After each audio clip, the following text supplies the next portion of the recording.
Bahagi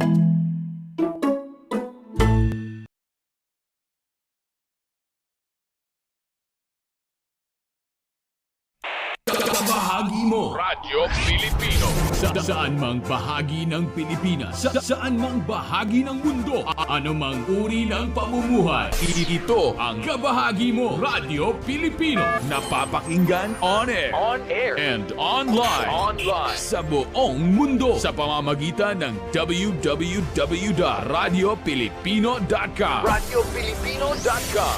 Impormasyong may kalidad at serbisyong may halaga. Kasama katuwang Kapinoy. Kabahagi Mo Radyo Pilipino. Radyo Pilipino.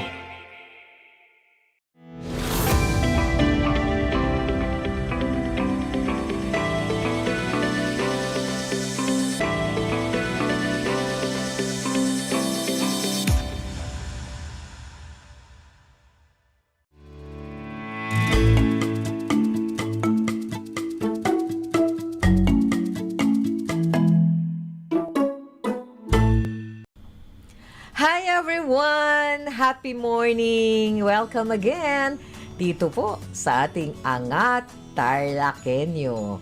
At ito po yung programa ng ating pong mga kapartners from the province of Tarlac, headed by our Schools Division Superintendent ng province of Tarlac, si Doc Ronnie Malyari. At syempre po yung ating mga kasama pa, no? Si Doc Selena with Doc Harman at maraming iba pa. And now, dito po sa ating Angat Tarlakhenyo, kasama po natin, isi-share niya po yung Innovation in Science and Math.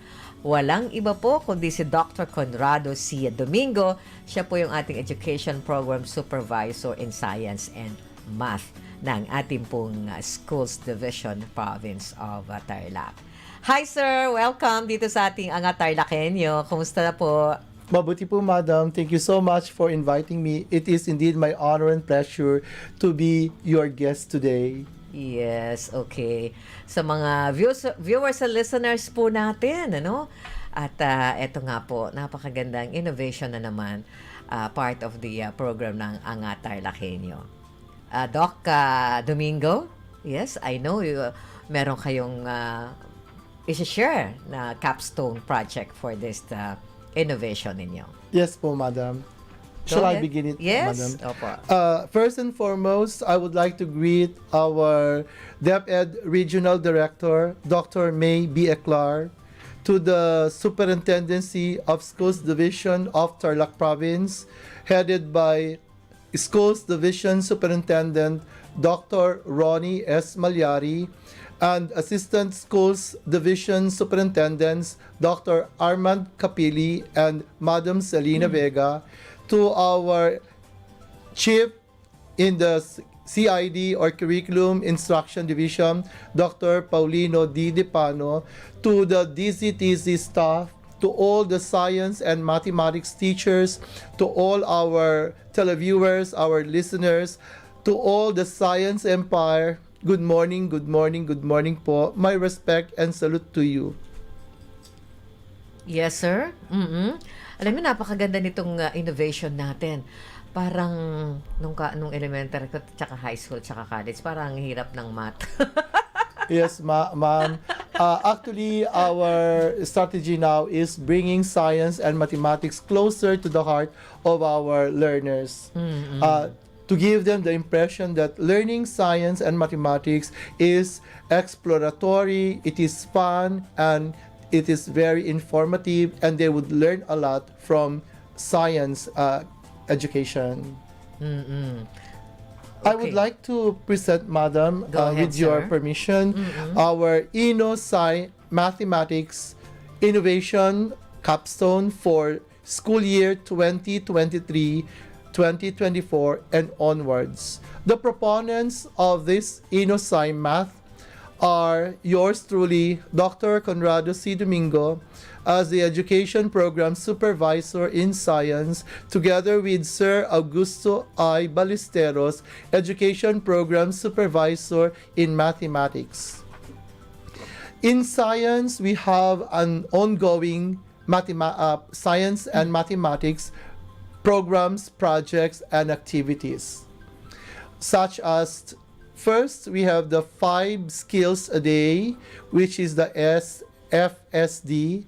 It means a minimum of 5 science process skills or 5 mathematical behavioral objectives in teaching learning interactions per daily lesson in science and mathematics respectively. This gives definite form to learners' experience from J. Dewey's learning by doing and D. Cobb's experiential learning. These 5 skills a day, a teacher would prepare his or her lesson plan with 5 skills a day, meaning to say there are a minimum of 5 science process skills in the lesson which the learners should achieve on that particular session.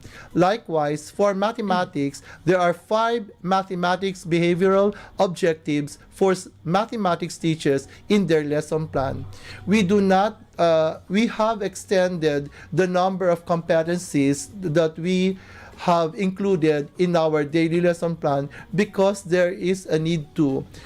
We have observed that our students had limited knowledge, skills, in terms of these science process skills and mathematics behavioral objectives, the fundamentals of mathematics. So we would like them to catch up and be in the mainstream after several sessions of their classes with 5 skills a day.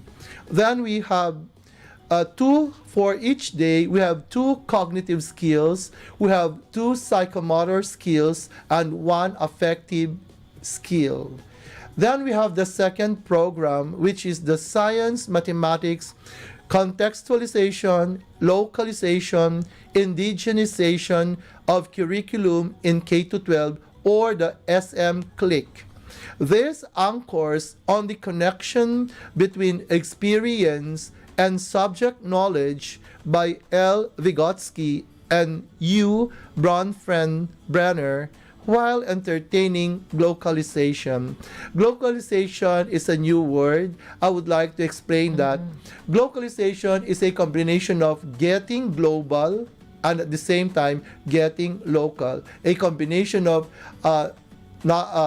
knowledge, informations, data that are in the immediate environment and in the outside world. So we have the local and we have the global. Science cannot forego this globalization because we would like to keep abreast with the changes and developments of the modern world. Then we have the third project, which we call the Science Ecological Advocacy Leadership, Project SEAL. It emphasizes in every relevant lesson the wise use of ecological and natural resources, realizing the value of environmental stewardship from the pioneers himself, John Muir and G. Ford Pinchot. Then we have the fourth one. It is the science, education, and academic research conducted with the heart, or Project Search. This provides science and mathematics teachers the opportunities to conduct research on classroom problems. So this is classroom-based researches conducted by science and mathematics teachers on the ground that they encounter problems in their classroom, and in doing so they have to come up with solutions, and it is they would conduct a classroom research on the problems existing in the environment.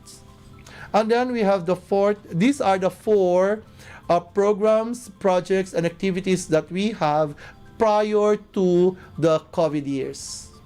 Now, for after 2 years of COVID, we have already because of the we have to catch up in terms of education because of the 2 years non-attending of our students in classroom, although they have their modular studies. We have the new innovations for science and mathematics for school year 2023-2024 and onwards. First, we have the science process skills with fundamental basic operations. Science process skills are for science teachers and fundamental basic operations are for mathematics teachers. This addresses gaps of science and mathematics teachers in retooling and upskilling themselves in terms of competencies necessary to teach these two subjects. Then we have the second one, the analytical and critical thinking with higher order thinking skills, which we called ACT HUTS. This program tools up and upskills, retools and upscales science and mathematics teachers in the art of questioning, necessary in the teacher-learner interactions in the classroom and in preparing authentic assessment tools patterned from the Bloom's Revised Taxonomy, that is by Watson 2019. This involves the use of higher order thinking skills questions in teaching learning interactions. So we realized the need of the teachers to be equipped and adept with the higher order thinking skills in giving questions to our students.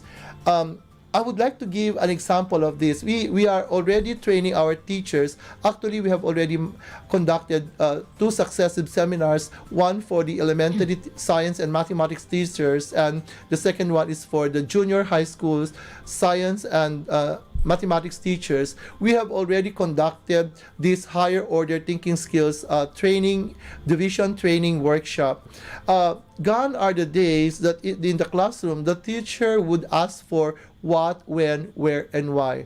Now we inspired our teachers, science teachers and mathematics teachers, to shoot questions that are not delimiting, which means to shoot questions that are outside the box. Not as if there is the box, but as if there is no box. Thinking without a box. Because when there is a box, there is a limitation. I would like to give an example of that. For example, gone are the days that when you ask, what are the different parts of the cell?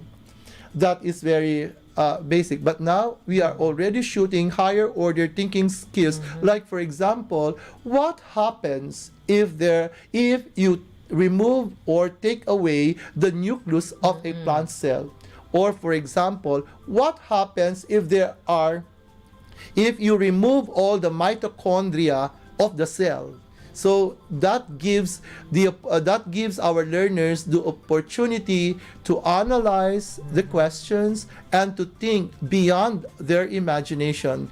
In that case, they become more analytical, more reasoning, more receptive to ideas, and they become more analytical, creative, and there will be no delimitations whatsoever in their way of thinking. We're shifting from the old traditional thought. We are moving to a more progressive one. Another example is that we do not ask anymore, for example, what are the biotic or abiotic components? That is very basic. Today we ask, for example, what would happen to a man-made fish pond if for about 40 years there will be no human interventions? So you see, it's more, the imagination of the learner will be stimulated, and in that case, they will learn how to think analytically, logically, dictated by reasons, dictated by their mental intelligence. They begin to expand their science process skills in getting leveled up. And then we have the science, mathematics, technical assistance by group dynamics. This is a very new one. It is a Sci-Math tag. Science and math at tag dynamics. Sci-Math tag. It anchors on the math tag agenda of DepEd Secretary Madam Sara Duterte, which advocates the science and mathematics teacher leaders to extend technical assistance on their expertise of the subject to the department of two learning areas of nearby schools. What do I mean by that? There are science expert teachers, there are mathematics expert teachers. These expert teachers in science and mathematics would be free to get invited by nearby schools or cluster in order for them to share their knowledge and expertise on that particular learning area for free. All the school would do is to request for their services, and they will be more than willing to extend technical assistance. And then why did we come up to this all these projects, these innovative science mathematics projects for the opening of the school years? Because we have already analyzed that there are gaps of science and mathematics teachers and learners. We found out that their science teachers lack science process skills. And then we have also observed that mathematics teachers also lack mathematical skills. So without these skills, how could one impart these skills, share, inculcate, develop the skills of the students if the teachers themselves do not have such skills? So we have already conducted trainings to these, and the division trainings, workshops are very promising. Our science and mathematics teachers are very ready for the coming opening of the school year. Another reason is the inadequacy of higher order thinking skills of science and mathematics teachers. These hats had been introduced because there is a need to after the COVID years.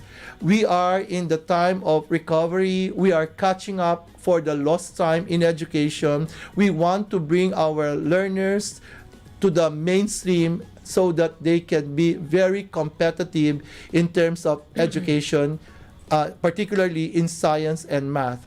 Now, another reason is there is a need for our division to make teams and PISA-aligned test questions matching with ICT skills.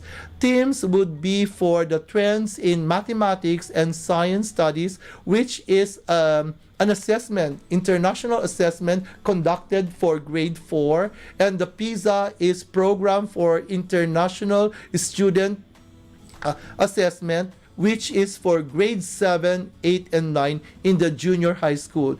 Now, in the recent teams and PISA, we were very consistent in our performance. Sad to say, reality shows that we are at a second at the bottom. So we would like to, if we want to resurrect, we have to, we really have to immerse ourselves to the deepest part so that when we resurrect, we will see the beauty of it. That's why the challenges ahead are very tough. But again, we, the educational program supervisors of the Schools Division of Tarlac Province, were very much ready and accepted the challenge. That's why we are conducting all these activities. Then we have also found out that there are a number of non-numerates in the public schools in Tarlac Province. Meron pa po tayong mga non-numerates, ibig sabihin hindi pa rin sila at the age of grade in grade 3 and grade 4. They could not really perform simple mathematical operations simply because they have limited learning opportunities during the COVID years. And we do know and we know the reality. That's why we have come up with such very good projects and innovations. Another one is that we also found out, and this is region-wide, that our science teachers lack science process skills and believing that you could not give what you do not have. So we have really to train our teachers, science teachers, to adapt themselves with science process skills. There are so many, and science process skills are also categorized according to level, from following the Bloom's taxonomy, from the mere remembering, going to understanding or comprehension, moving to application, then analysis, and then evaluation, and then we have the highest one, which is creating. So our science process skills are also congruent to the Bloom's taxonomy. The higher the higher they get, the better, because we are no longer focusing on low science process skills, but we move to higher science process skills for our teachers, and for our teachers and learners.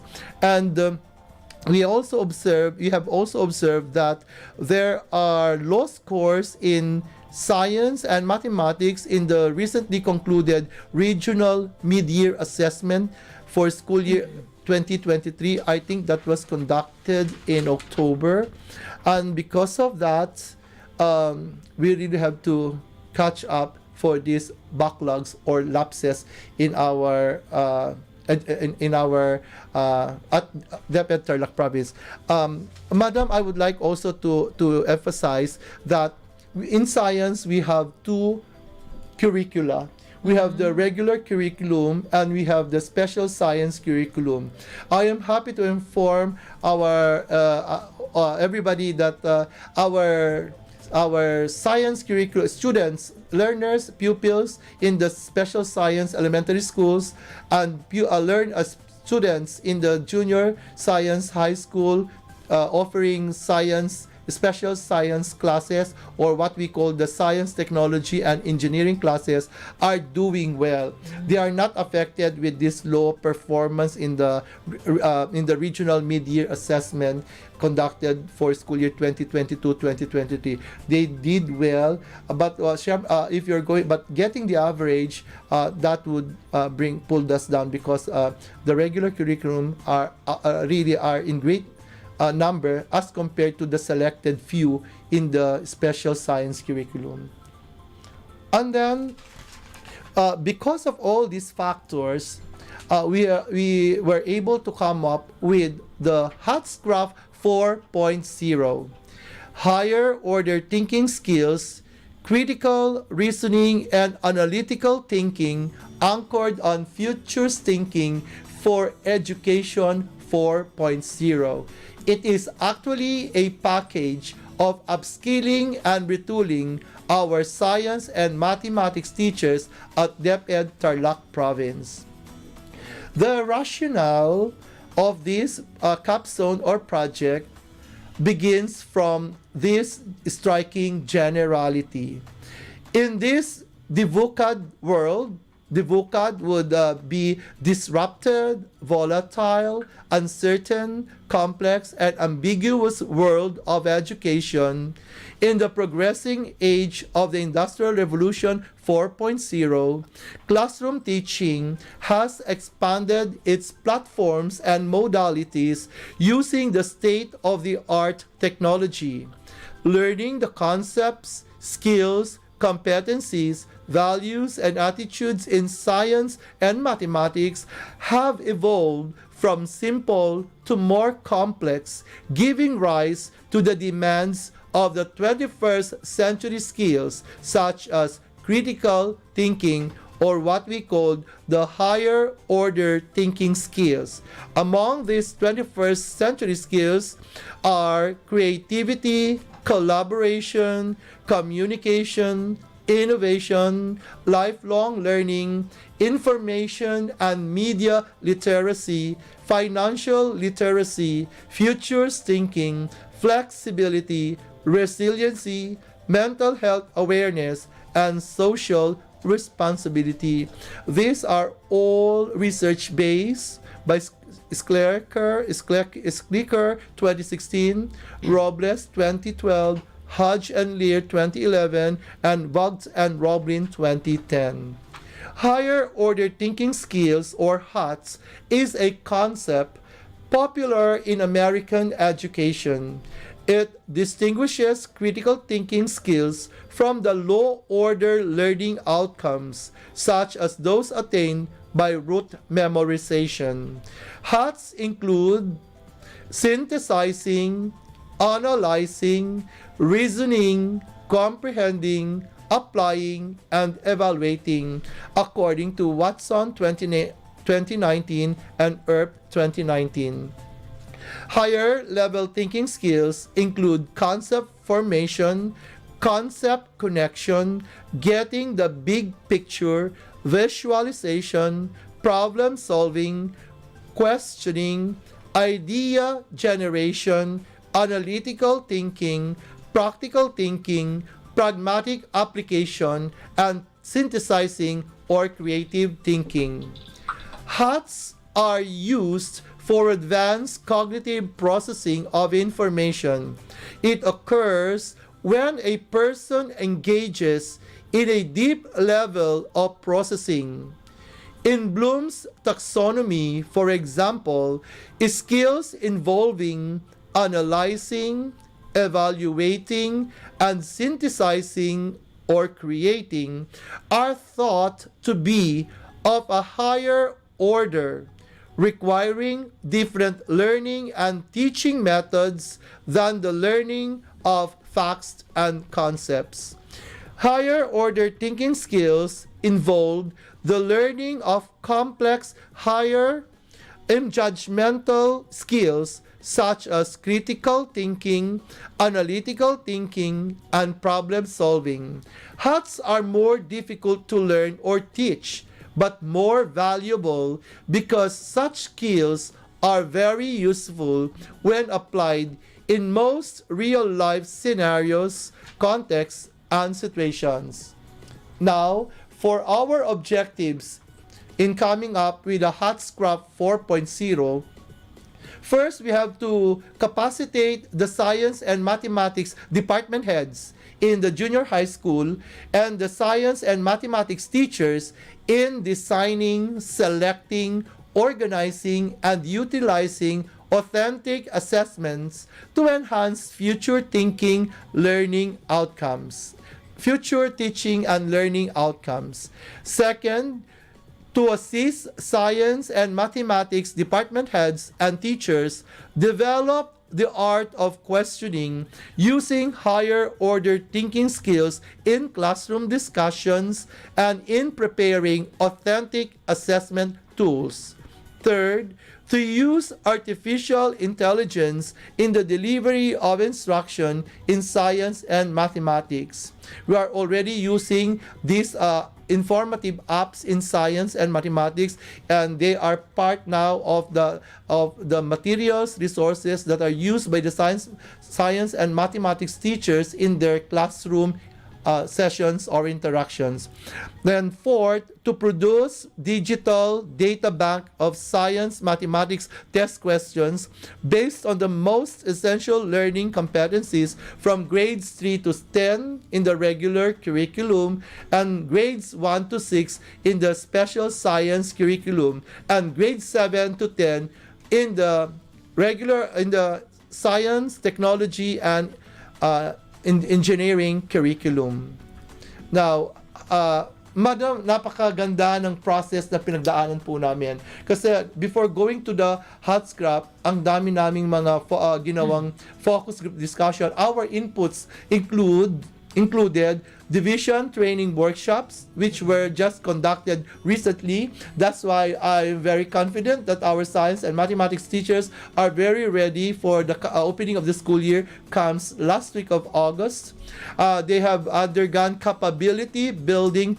We conducted focus group discussion, face-to-face and online meetings, learning action cells, chat box instruction, messengers, follow-ups, distribution of soft copies of important notes and templates to be used, informative materials, and infographics.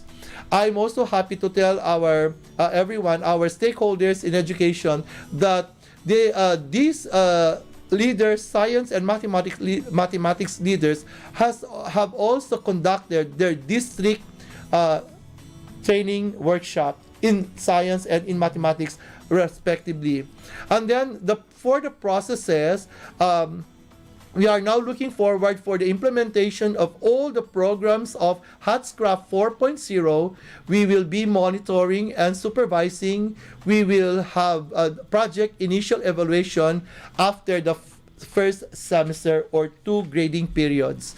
Our projected outputs are upskilled science and mathematics teachers and leaders, improve science math teachers' classroom performance using computer-aided instruction, Sci proficient and numerate learners, increase learners' outcome, digital HATS test banks, use of artificial intelligence for futures thinking, heading to Education 5.0. And for our strategic foresight in science, mathematics, education 4.0, we have the project Ascends. Ascends, pataas. Ayan po, papataas. Well, there's no way to go down, but to go up. Ascend. Tama po. Paangat. That is our big dream now. We're doing all our effort. We're giving all our best efforts, all the resources were coursed through by the school's division superintendent. He is doing well. He's really very good and very supportive of our programs. Ascends would mean ascend students' cognition through evaluation, nourishment, and development of skills. Why through evaluation?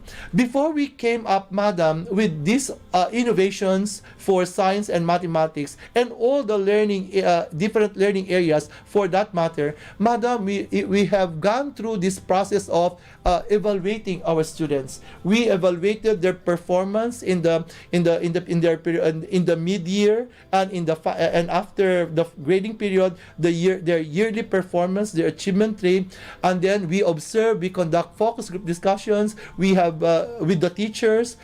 We have also observed classes. Observing how our pupils behave, and we also gone to interviews among our students. We visit them. We ask them about the challenges that they have, and so with those efforts, collaborative efforts that we have gone through, we were able to come up with such a beautiful innovations, not only in science and math, but in different learning areas as well. And this is all because of the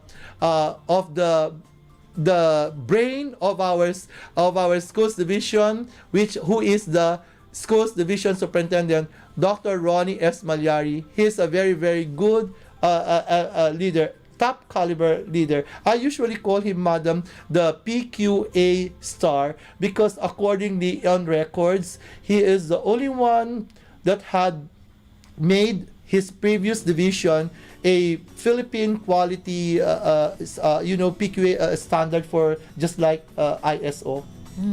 Yes. He is the only one among the superintendents in the whole Philippines. I think he's the only one. That's why I call him usually, sir, you are a PQA star. And thanks to him, because of his challenges, even the district supervisors, I believe, madam, they have already discussed their municipal capstones. Our superintendent now is visionary. He is output oriented, and so all of us are inspired to work. We were used to those kinds of works during the COVID era. Actually, in science during the COVID era, we have produced these prototype lesson plans from grades 1 to grade 10 in special science curriculum. That is first quarter to fourth quarter. Madam, yan po ang ginawa namin. Gumawa kami ng mga prototype multimodal lesson plans readily available for our science teachers. And this is for first quarter up to the fourth quarter, covering the most essential learning competencies during the COVID. And this is, of course, pioneered by our governor, Honorable Governor Susan Yap. Siya po ang and she even financed the printing through her project Simple.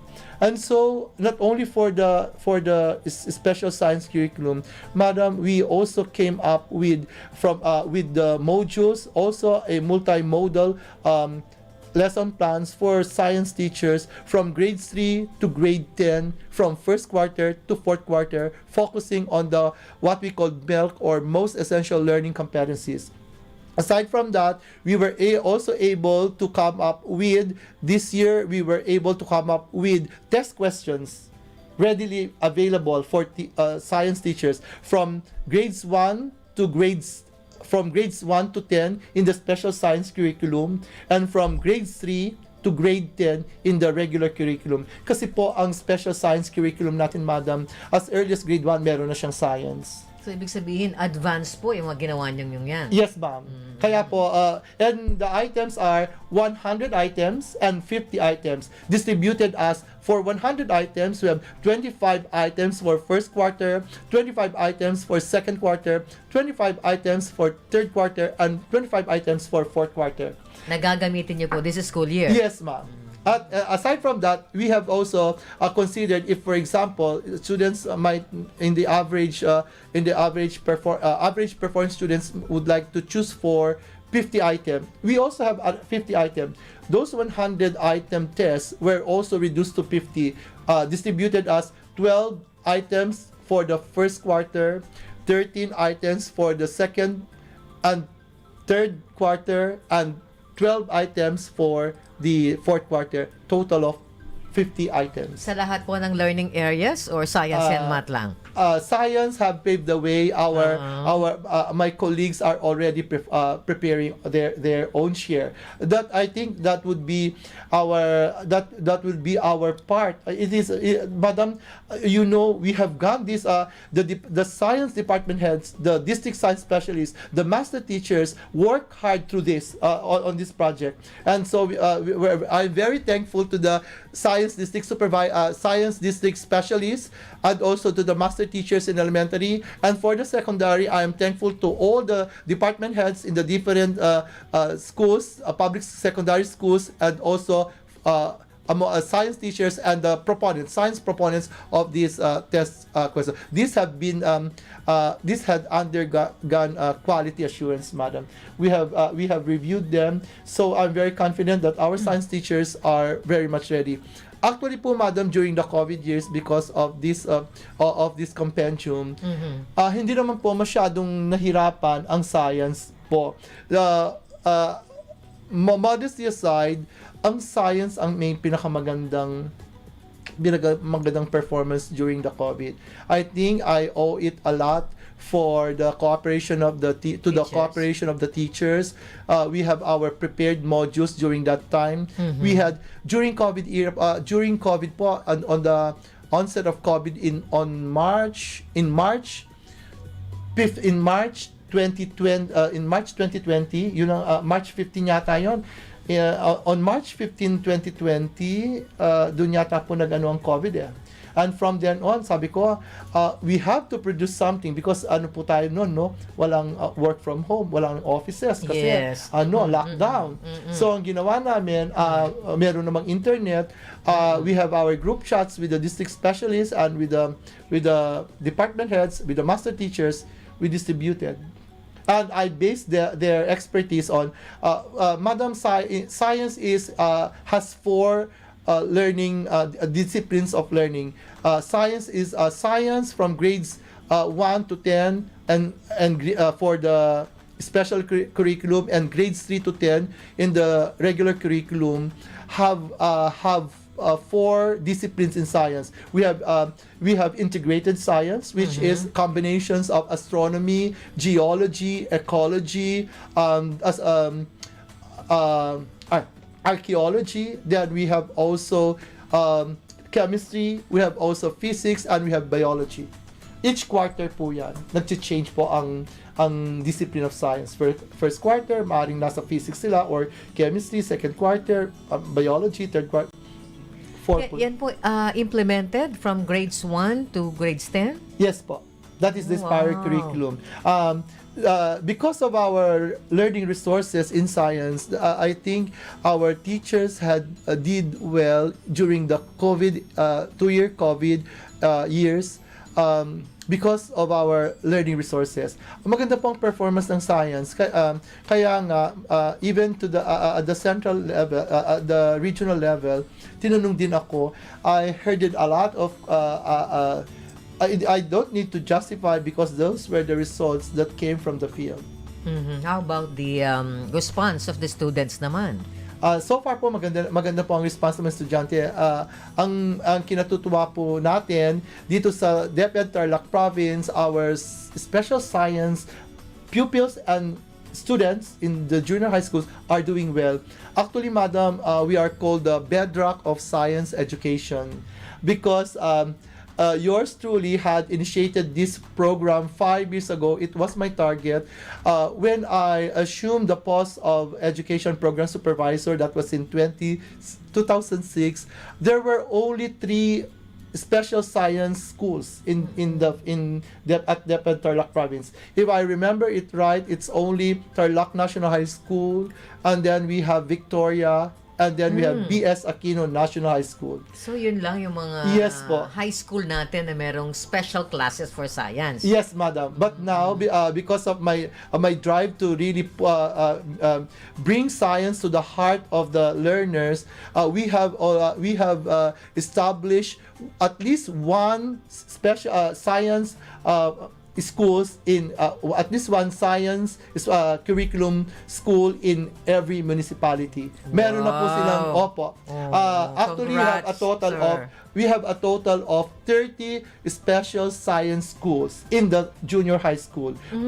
We are assured that in every municipality, maroon pong pupuntahan ng batang magaling sa science. Kung gusto niya talagang mag-pursue ng incline siya sa science, mayroon po siyang school na pupuntahan in every municipality. We have a total of 30. And our beautiful record also is that we were able we have already all these, madam, I would like to say, all these special science high schools were validated by the region.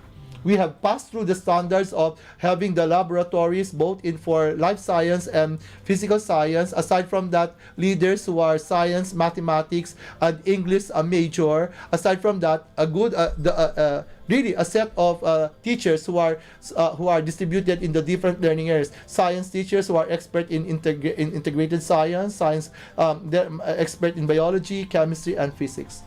With special laboratory, lahat ng gamit nandun. Yes po. Especially, I would like to make mention of our mayor in Camiling, Mayor Erlon. Of Camiling. Actually, he is the first one to produce the Regional Science High School. Meron na po tayong first ever in the whole province of Tarlac. It is the first ever by Mayor Erlon of Camiling. So supportive, may salute to the Mayor of Camiling.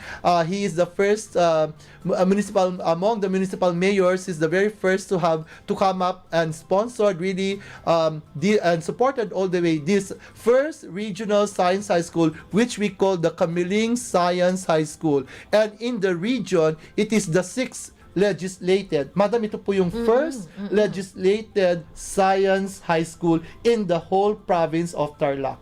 The Camiling Science High School. Okay. And then we have in the region, our standing in the region, it is the 6th legislated science high school in the region. Ayan. Kaya po, lahat po ng meron naman po tayong mga first, lahat po ng mga municipalities, merong special science high school, and also in the senior high school, we are also assured of at least there is one public senior high school that offers STEM, or the science, technology, engineering, and mathematics curriculum. So proud na regional level or region-wide, Camiling High School pala ang pang-anim. First legislated po siya in Tarlac Province and 6th in the region. In the region. Opo. Wow, grabe pala. Napakagaling naman. Ano? At Opo. sa suporta ni kamiling Mayor Erdogan Agustin. Yes po. Actually, he gave an additional budget of 10 million. Oh, wow. Ang galing-galing po.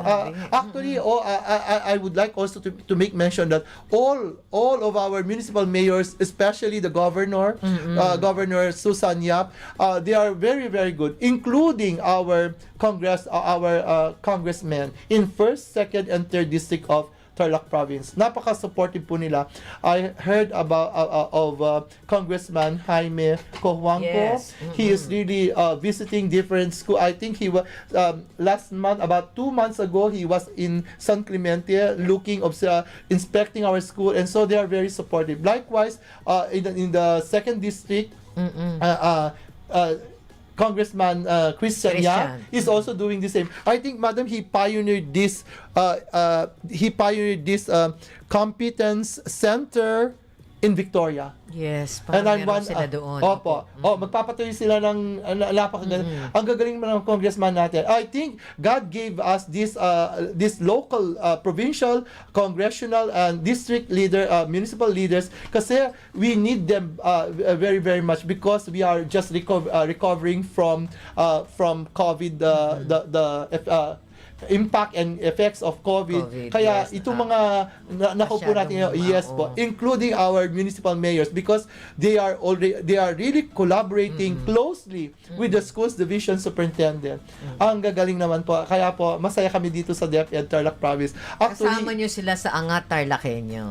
Yes, madam. Actually, in the region, ang sinasabi ng region, ang gagaling naman ng Tarlac. Nung COVID, meron po tayong mga DCTC, and thanks to the late Congressman Charlie Cojuangco, his legacy will always lives on. Even his father, Ambassador Domingo, they are our pride at Tarlac province. Saludo po sila. Kasi tayo lang isa tayo sa mga may DCTC na RTV Tarlac Channel 26. Yes po. At saka isa tayo sa mga may mga compendium in all learning areas. Ang sabi nila, first ang Tarlac. And then our governor had this project Simple, which is supporting our compendium. She made it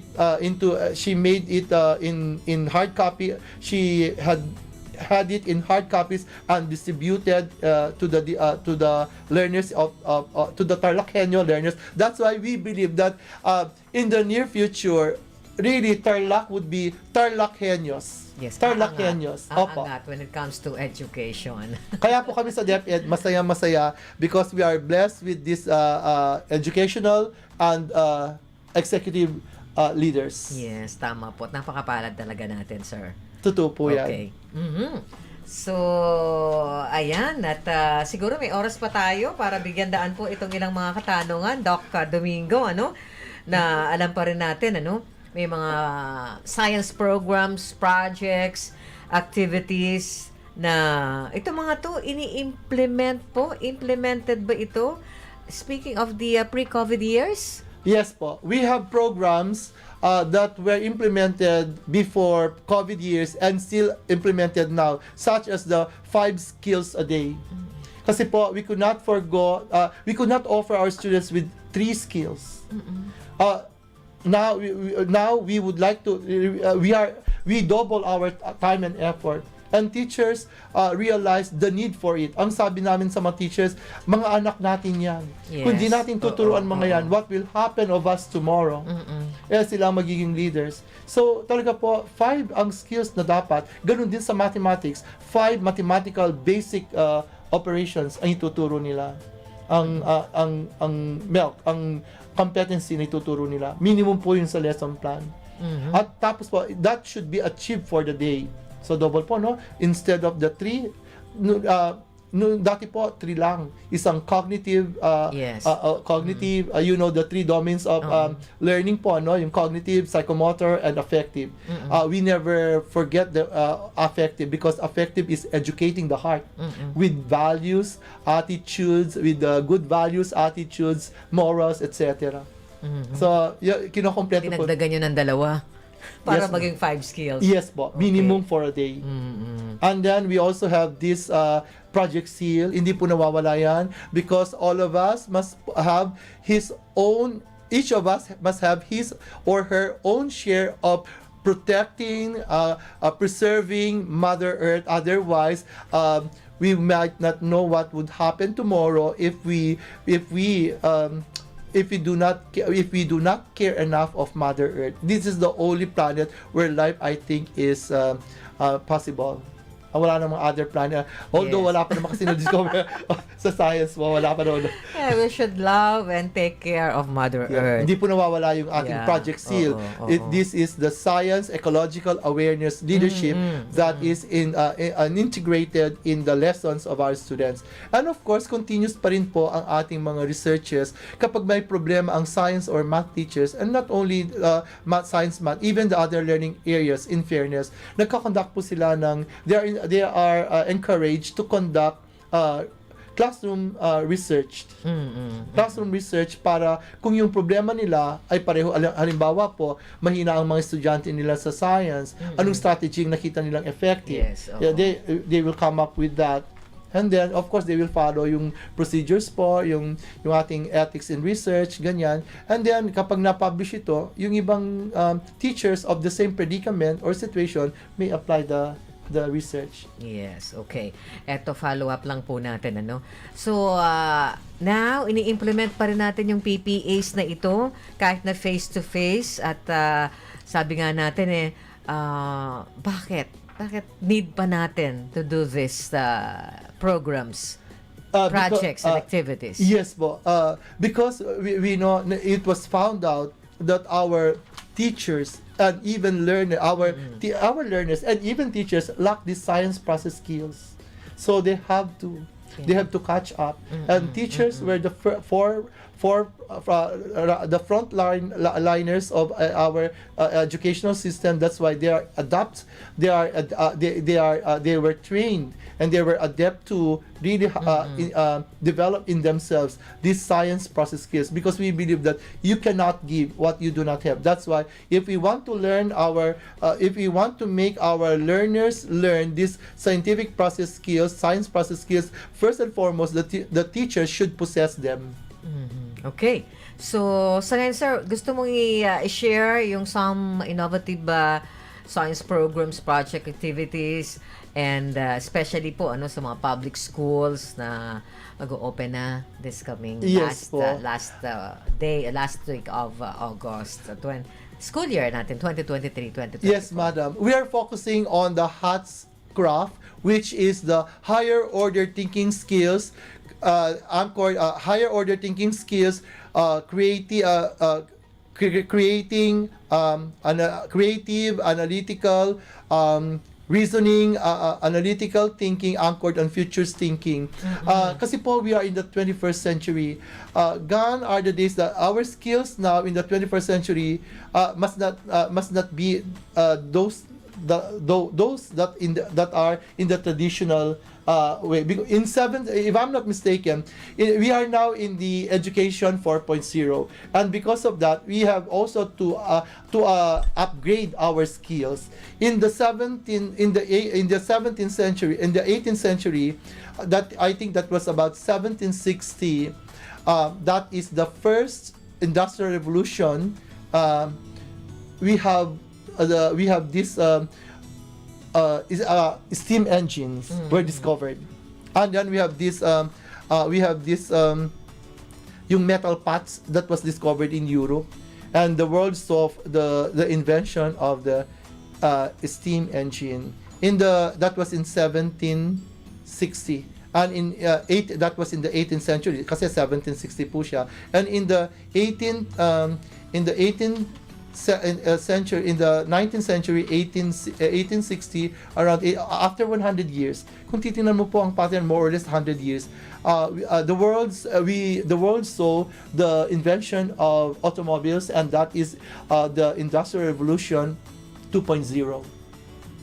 You see how our industry evolved from 1.0 to 4.0, and then again after 100 years, in 2070, tingnan niyo po, ang lalapit, no? After, that was now in 1970, which is the 20th century, the world saw the first rudiments of robots by Japan. Yes. Oh. And then now we are in the 21st century. Now we are the state of the art technology. Ano nang meron natin ngayon? Artificial intelligence. The use of Yes, our gadgets, all these state of the art technologies. That's why our AI. this is now the Industrial Revolution 4.0. That's why our education then in the 18th century it's not fitted. Our skills, I mean, in the 17th century, is not fitted. And it's not enough, it's not adequate in order to survive the 21st century. Our 21st century skills now are many. Na-enumerate ko po kanina, no? And that's why we are in the Industrial Revolution 4.0.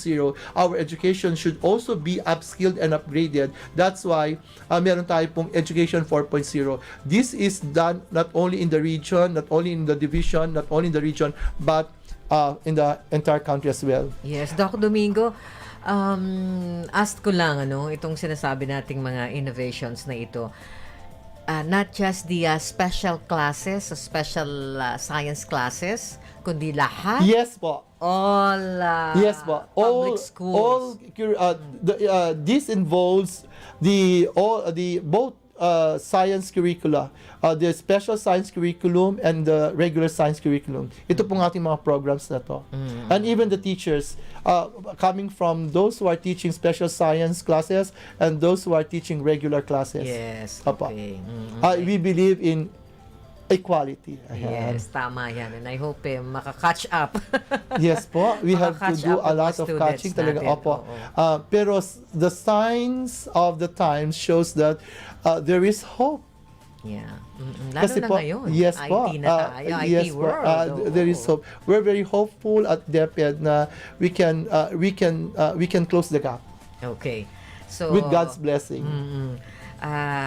this coming school year, alam natin maraming innovations, So, talagang yan ang gusto natin, innovations. Madam, PTAs. all the education program supervisors, including the public school district supervisors, have given their best effort to come up with these projects, and we do not only put them into the plan, we execute them. That's why we take actions. Yeah. Ito naman, alam ko, bilang the science supervisor, program supervisor po, education program supervisor in science, may mga set targets ba kayo or objectives for this school year? Or sabi natin, these targets ba o objectives po na kung saan yung mga magulang natin ine-expect nila na i-implement na lahat yan sa public school? Yes po. Our target really is to equip both our teachers and our learners with these 21st century skills. That's why we have this HOTS craft, which is the higher ordered thinking skills, and then we have this creative reasoning and analytical thinking for futures thinking. Madam, nag-gear na rin po tayo. We're also gearing to futures thinking. Meaning to Yes, say, futures thinking, sinali po natin sa ating pagbalangkas ng ating mga programs and projects, all these capstones, innovations and capstones, anchored also on futures thinking, meaning to say we have planned for we have this preferred future, and we backcast this future that we have projected in our mind in the present time, and we make plan out of it para po maging feasible, doable, siya. Tama po. Hindi lang basta programa lang siya, pero parang walang saysay. Ngayon talagang may saysay talaga, That's very true, Madam. At saka po magiging maganda, Madam, in writing the blueprints from Key Stage 1 to Key Stage 4 in science. Kasi po Key Stage 1 is for kindergarten to grade 3. And then yung Key Stage 2 is for grades 4 to 6. Then yung Key Stage 3 is for grades 7 to 10, and Key Stage 4 is 11 to 12, grades 11 to 12. So, nung pagbalangkas po natin ng ating strategic intervention in science para po close ang gap na ito. Kaparte po tayo doon. We're one of the chosen core group in science. So that's why we have to finish writing the blueprints from Key Stage 1 to Key Stage 4. Kaya natuto na po talaga tayo nagplano anchored on futures thinking. So sa paggawa po namin ng mga ito, napakaganda po ng mga nakuha naming mga incoming or mga future plans na ginagawa na po ng ating DepEd Secretary, Madam Sara Duterte. Kasi po, according sa kanyang matatag agenda, i-streamline niya ang kindergarten to grade 3 para magiging 5 subjects na lang. Yeah. Magiging lang to, parang reading, writing, arithmetic, right conduct, isa pa. Yeah. 5 subjects, and then pero nakikita ko po maganda yon, parang pattern from the educational system of Japan. Kasi ang Japan, that's why they are very nationalistic, they are very well disciplined. Kasi po ang Japan kasi, yung basic ng bata, yung kindergarten to grade 3, ang pinag-aaralan nila all about Japanese, their culture, their languages, their everything about Japan. Kaya yung love of country, yung being nationalist, getting nationalistic, na di-develop ng gusto sa kanila. Yes, tama. Opo. Tayo rin. Kaya dapat wag natin kalimutan Filipino subject. Yes po.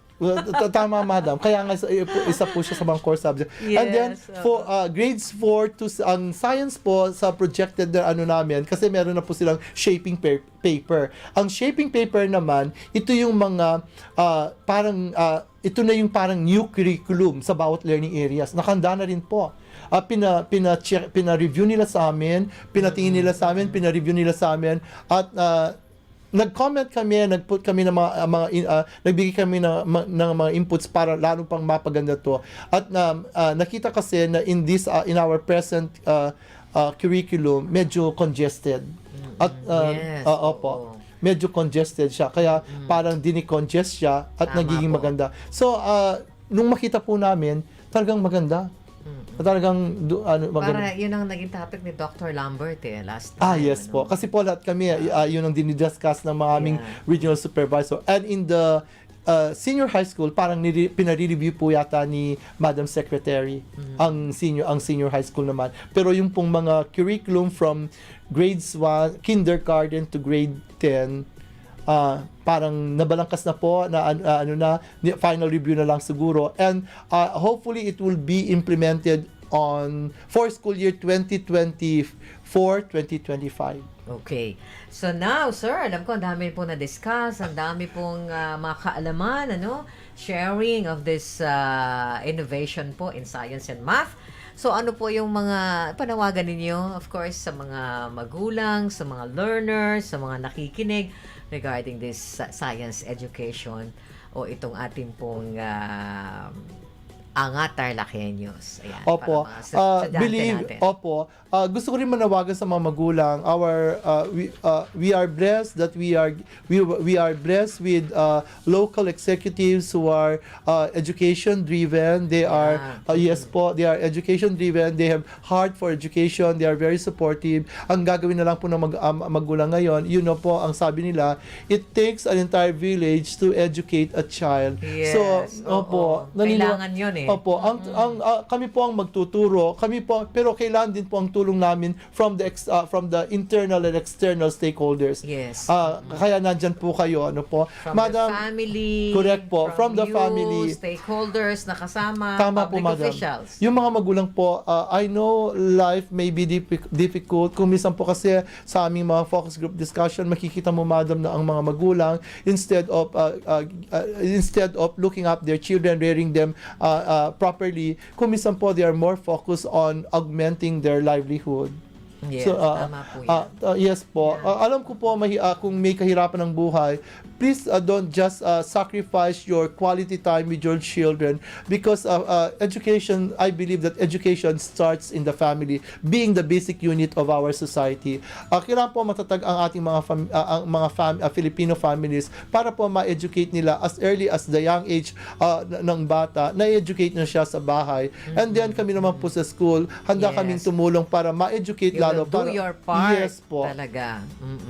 Kaya yun po ang isang panawagan, yung mga magulang. Yung sa mga estudyante naman po, well, you just dream and do your best. And in dreaming, you will draw you will draw the blueprints of your future. Yes. And in the education sector, we are all doing our best for you to have a brighter future, because our future is not the people, it's not our future are our young generations. Opo. Kayong future, mga young generation. Kaya we're doing all our best for you to get educated, to get the best and quality education that you deserve. And so we are here giving you all the support. Our efforts are all conglomerated, are all converged for your educational welfare. Yes, mga kapinoy, mga kabahagi, napakalaman po na impormasyon. The Innovation Project from Dr. Conrado C. Domingo, Education Program Supervisor in Science and Math. Maraming salamat po. Thank you so much, Madam, for this opportunity and for inviting me. Yes, so dyan na po nagtatapos ang ating Angat Tarlakhenyo. Viewers and listeners, DepEd family, happy morning, parents and learners po, teachers, and to you, Doc, thank you so much sa napakalaman na sharing of this anytime po, Madam. Inno in Science and Math. Hanggang bukas, this is Leng Lopez Tiamson po, and Dr. Conrado C. Domingo, Education Program Supervisor of DepEd Tarlac Province.